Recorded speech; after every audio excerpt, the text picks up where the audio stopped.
Selamat sore Bapak Ibu sekalian, salam kenal. Saya Widi Budianto dari Rumah Sakit Angkar Mais. Kebetulan saya mulai bergabung di instalasi CMRS itu kisaran 2016. Namun saya sebelumnya sudah sedikit-sedikit belajar ya, dan ketemu Pak Pun tadi sedang magang di ITB walaupun dia di sana sama-sama kita belajar terkait dengan CMRS.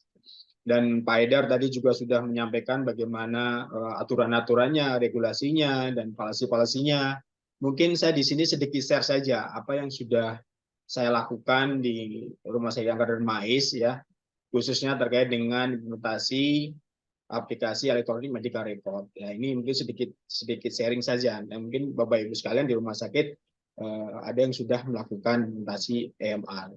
Ya, ini saya cerita sedikit terkait dengan bagaimana penyelenggaraan SIM-RS di rumah sakit kami, di Rumah Sakit Darmais, bahwa kami dari tahun 1993 itu sebetulnya mulai berdirinya Rumah Sakit Darmais, sudah mulai melayani pasien itu sudah menggunakan sistem untuk entry data. Namun waktu itu memang yang diinput hanya kunjungan pasien saja, hanya merekap berapa hari ini pasien yang datang. Tetapi tidak mencatat bahwa pasien itu kunjungan di poli A atau poli B atau terkait dengan pelayanan-pelayanan yang lain, hanya mencatat kunjungan pasien. Terus selanjutnya ya mungkin manajemen waktu itu mempunyai kebutuhan yang lain, akhirnya 2000 tahun 2000-an itu sudah mulai digarap bagaimana mencatat pasien ini akan mendaftar di poli apa, itu sudah mulai dicatat. Terus berubah lagi mungkin juga saya sampaikan karena waktu itu saya belum ada nih 2004 itu berubah lagi sistemnya. Mungkin ini yang diinginkan oleh top manajemen agar lebih bagus lagi. Singkat cerita 2008 juga berganti lagi, 2010 berganti lagi. Akhirnya 2016 lah saya bergabung di instalasi CMRS dan saya bertemu dengan Pak Haidar dan Pak Muntoroni sebagai mentor saya bagaimana mengembangkan sistem informasi secara mandiri baik dari pendaftaran sampai pasien pulang seperti itu. Nah, sekarang kita bicara terkait dengan EMR yang ada di Rumah Sakit Darmais. Intinya bahwa kami membangun EMR atau Electronic Medical Record itu transformasi dari form manual menjadikan elektronik. Jadi tidak membuat flow baru atau tidak membuat konsep baru, namun kami meneruskan form-form yang sudah dibuat oleh Rumah Sakit Angkatan Darmais dan sudah digunakan untuk pelayanan pasien, dan ini kita coba elektronikan. Di mana user-user yang ada di Rumah Sakit Darmais itu mungkin sama ya Bapak Ibu sekalian, di setiap rumah sakit itu pasti penggunanya dokter, terus di sini juga ada perawat, terus apoteker, terus nanti ada fisioterapis atau radiografer, dan pasti ada petugas-petugas lain yang memang memiliki hak akses untuk mengakses EMR. Nah, ini saya cerita terkait dengan beberapa modul EMR, dan ini pasti berbeda-beda setiap rumah sakit ya Bapak Ibu sekalian. Dan ini saya ringkas saja bahwa kami membangun EMR yang berdasarkan dengan formulir manual tadi. Kalau kita bisa rinci, kalau untuk formulir rawat jalan itu 82 form, untuk formulir rawat inap dan IGD itu sekitar 116 form atau 116 tampilan sistem yang saat ini ada seperti itu. Nah, ini yang ingin saya sharing bagaimana kami Rumah Sakit Angkatan Mais mencoba membangun EMR dan mencoba implementasi. Saya sampaikan mencoba karena memang kami belum pernah pengalaman ya membangun EMR, dan kami juga mencoba untuk mengimplementasikan. Yang pasti yang pertama adalah dukungan penuh dari top manajemen. Ini pasti modal utama ini. Terus yang nomor dua ya setelah top manajemen mendukung ya pasti akan dibuatkan sebuah SK pengembangan sistem. Kenapa perlu SK pengembangan sistem? Nanti saya coba jabarkan.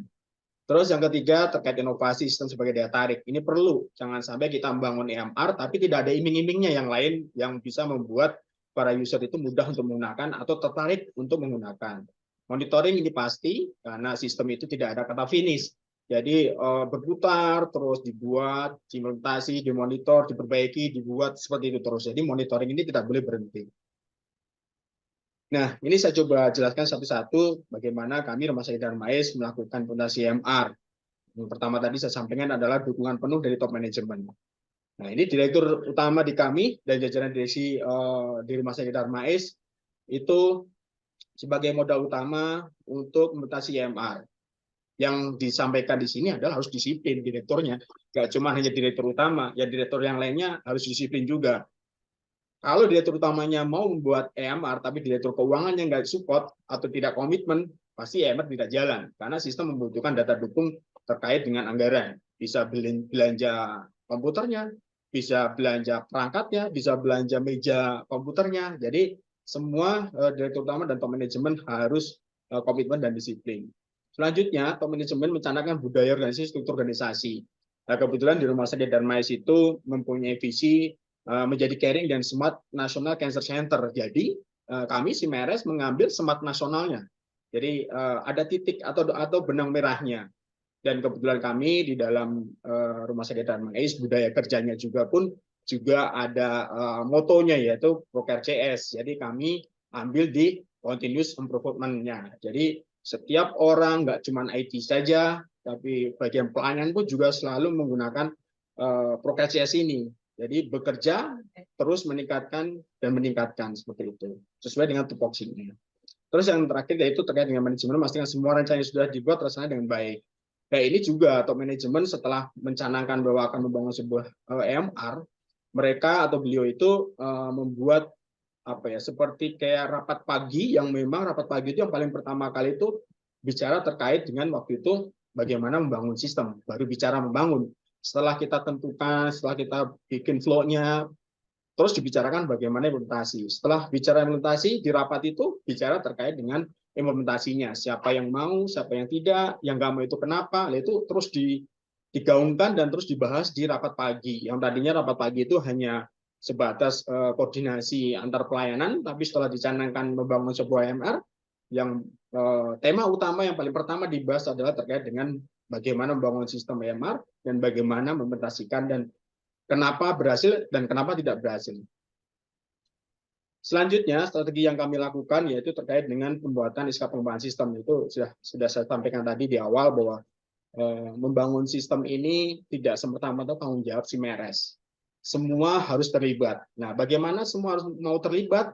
Ya harus dibuatkan SK. Karena kalau sudah ada surat keputusan ini, top manajemen mengalir ke bawah ke kepala-kepala instalasi atau ke staf-stafnya itu akan bisa jalan. Selanjutnya penguatan tim pengguna langsung. Nah ini maksud saya pengguna langsung itu adalah jika sistemnya sudah diimplementasikan itu ya penggunanya bisa jadi si dokter, bisa jadi perawat atau tenaga yang lainnya. Jadi dikuatkan kalau yang sudah senior-senior ya butuh didampingi oleh dokter-dokter umum seperti itu. Kalau untuk perawat-perawat, untuk tenaga yang lainnya mungkin dari tenaga-tenaga non medis pun kami bisa untuk melakukan penguatan di sana. Terus yang terakhir ini yang untuk pembuatan SK pengembangan sistem ini tidak kalah penting yaitu terkait dengan tentang reward and punishment. Jadi siapa yang mau menggunakan dan apa hasilnya dan apa yang dia dapat itu sangat penting untuk dilakukan.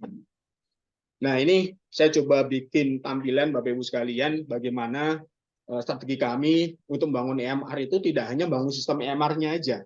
Jadi kita ada strategi yaitu inovasi sebagai daya tarik.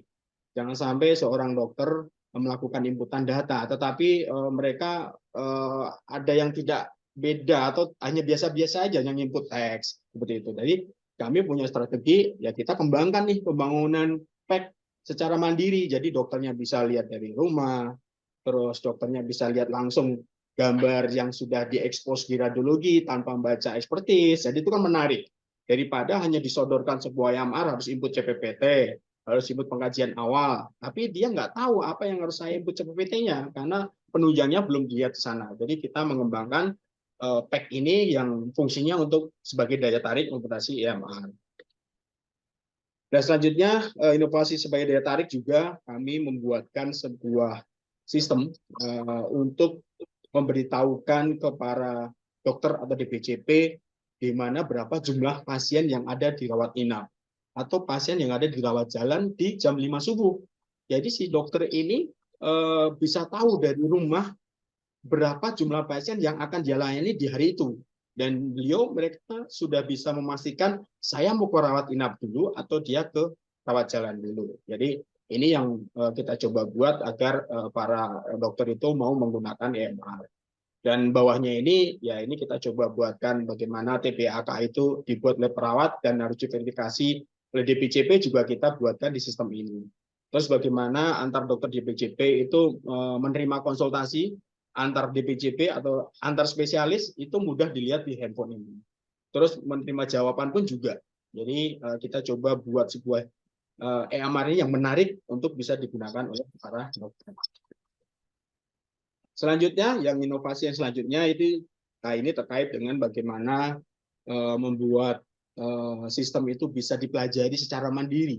Jadi kita buatkan sistem chatbot, jadi para dokter, perawat, radiografer, tenaga kesehatan lainnya itu mudah belajar. Jadi kita buatkan di chatbot itu dengan cukup, kalau sini saya contohkan, cukup ketik menu MR, di situ sudah muncul tuh mana yang mau dipelajari, apakah pengisian CPPT, ataukah cara membuat laporan operasi, ataukah cara pengkajian rawat jalan. Ini sudah kita buatkan di sini, tinggal key-nya saja di input di sana dan mereka bisa belajar sendiri.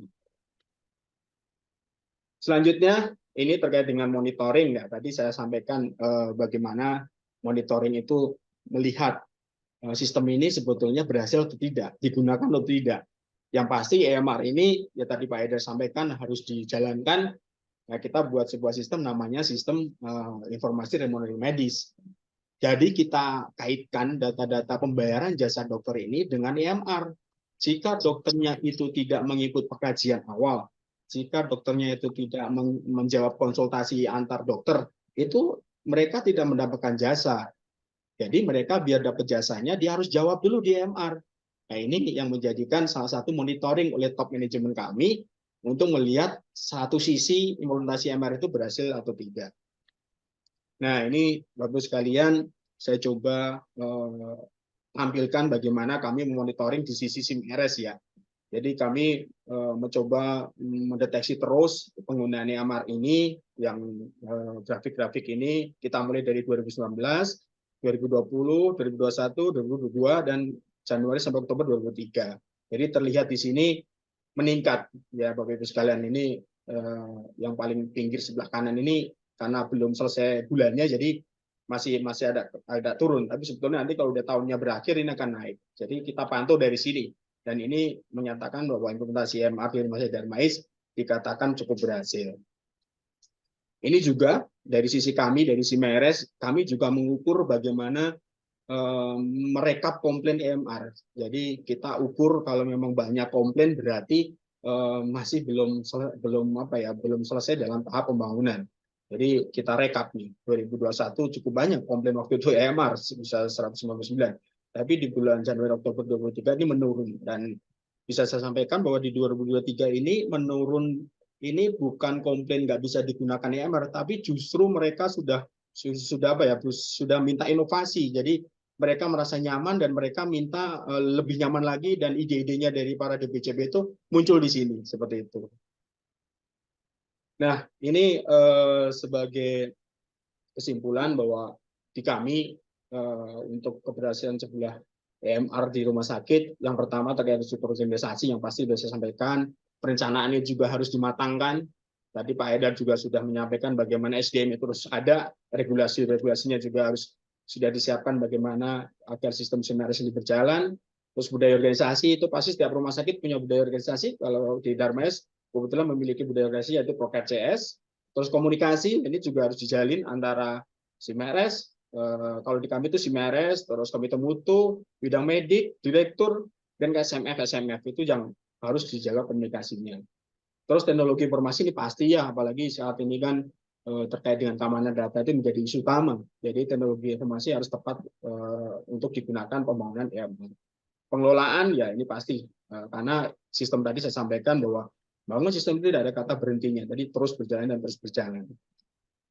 Ini saya sedikit sharing, ini adalah tampilan EMR kami yang saat ini sudah digunakan, dan dilihat memang tadi di grafiknya cukup bagus karena peningkatan penggunaannya itu lebih banyak.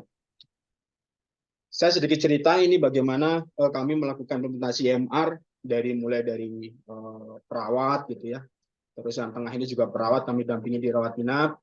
Terus yang pojok kiri bawah ini adalah dokter senior kami. Ini beliau sudah sangat senior dan beliau sudah pensiun. Namun bagaimana kita harus membimbing beliau dalam menggunakan EMR. Dan alhamdulillah beliau sangat support sekali gitu ya. beliau masih sangat dibutuhkan di Rumah Sakit Darmais, tapi karena keterbatasan pergerakan ya memang kita harus dampingi terus sampai sekarang seperti itu.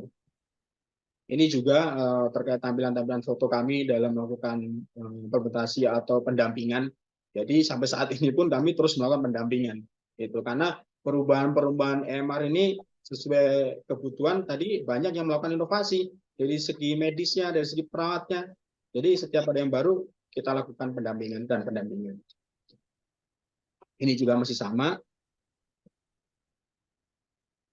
Nah, ini yang mungkin agak sedikit terakhir yang saya sampaikan bahwa membangun EMR itu tantangannya adalah sebagai berikut, yaitu budget gitu ya. Budget itu pasti karena membangun EMR, membangun sistem ini banyak fasilitas yang harus disediakan. Apalagi kalau memang EMR-nya itu sudah mau diakses dari luar rumah sakit, pasti membutuhkan bandwidth-nya cukup. Karena yang diakses itu nggak cuma data tekstil, tapi data image juga harus diakses. SDM ini tantangan besar buat kami, apalagi sekarang ini isu yang bahwa tidak boleh menerima karyawan kontrak atau BLU, ini yang menjadikan isu utama. Karena keahlian untuk menjadi seorang programmer itu cukup langka. Gitu. Waktu juga, jadi waktu saya sampaikan bahwa saat digunakan, kalau menemukan sebuah error, atau mereka memiliki ide yang baru, mereka butuhnya cepat. Nah, kita harus coba mengimbangi. Dan yang nggak kalah penting yaitu terkait dengan keamanan. Pastilah ini ya, karena semua data udah ada di situ, kemudian sudah bisa diakses di mana-mana. Ini keamanan juga menjadi tantangan. Sedikit cerita bahwa tahun 2017 kami Rumah Sakit Darmais mendapatkan serangan ransomware dan ini sangat mengganggu pelayanan. Dan ini jangan sampai terjadi di Bapak Ibu sekalian, harus disiapkan. Jangan hanya membangun sistem tetapi lupa dengan keamanan data. Ini yang kami rasakan dalam waktu seminggu itu ya luar biasa nih.